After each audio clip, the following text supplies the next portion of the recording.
रजत दलाल ने दिए करणवीर को धमकी। जी हाँ, हाल फिलहाल में रजत दलाल का पॉडकास्ट का जो क्लिप है बहुत ज़्यादा वायरल हो रहा है। वो है फैजू के पॉडकास्ट पे रजत दलाल पहुँचे हैं। वहाँ पे कुछ इस तरह से बातें करते नज़र आए कि जो विनैटी की बातें बोली थी ना, आ जाए सामने, अभी आ जाए फिर मैं देखूँ। फिर अपनी ही बातों को थोड़ा कवर अप करते भी नज़र आए रजत दलाल। उन्होंने बोला कि मेरा किसी से भी कोई शिकायत नहीं रहा है। मैं किसी को भी धमकी नहीं देता हूँ, मैं लाइव नहीं आता हूँ। सबसे बड़ी बात तो हँसी वाली ये है कि फैजू ने आते ही अपने पॉडकास्ट पे उन्हें रोस्ट कर दिया। भाई किस तरह से किया है, एक कॉन्ट्रैक्ट बनाकर लेकर आए हैं फैजू। उस कॉन्ट्रैक्ट में लिखा था कि मैं रजत दलाल जो भी यहाँ पर बातें कर रहा हूँ, वो अपने मन से कर रहा हूँ, मतलब मुझे कोई फ़ोर्स नहीं कर रहा है, और जो बातें मैं बोल रहा हूँ, खुद से बोल रहा हूँ, ताकि बाद में मैं कोई लाइव आकर चाहे किसी भी तरह का धमकी नहीं दूँगा। फैजू को पता है रजत कौन है, राइट?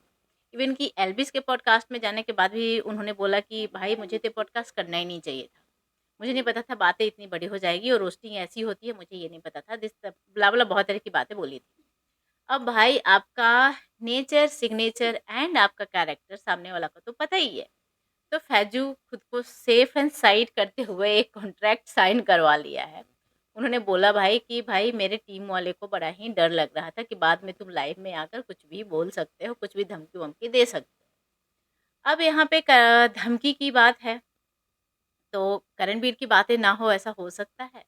तो रजत ने बोला कि कुछ लोग हैं जो दिखाते बहुत हैं, बातें करते हैं।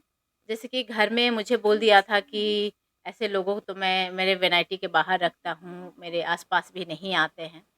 देखो बिग बॉस में ना झगड़ा बहुत मतलब अनदर लेवल पे चला जाता है।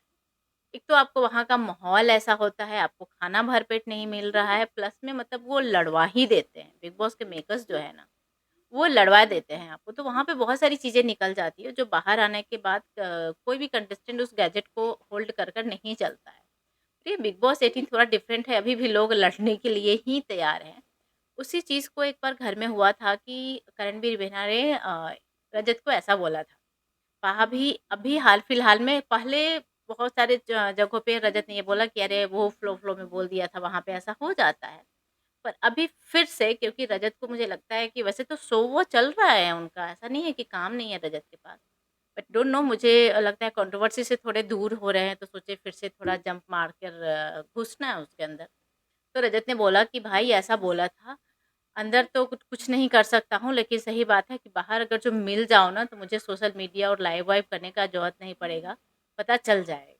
मतलब अपने ग्रुपिज़्म को दिखाते हुए कि मेरे लोग हैं, वही घिसी-पिटी बातें जो हमेशा होती है, उस तरह से धमकी देते नज़र आए। आपको क्या लगता है कि इस तरह का नेचर, आप इस तरह खुले में किसी को धमकी दे रहे हो, जैसे कि बहुत सारे केस हो जाते हैं, अ कोई भी कोई अपशब्द बोल दिया, उसके ऊपर इतने सारे एक्शन हो जाते हैं, और एक बंदा जो खुलेआम किसी को धमकी दे रहा है, उस पे कोई एक्शन नहीं होनी चाहिए। चलो आप लोग अपना राय ज़रूर बताना। Thank you so much everyone. देखते हैं डेली चर्चा 28 चैनल को सब्सक्राइब कीजिए, वीडियो को लाइक, कमेंट, शेयर ज़रूर कीजिए।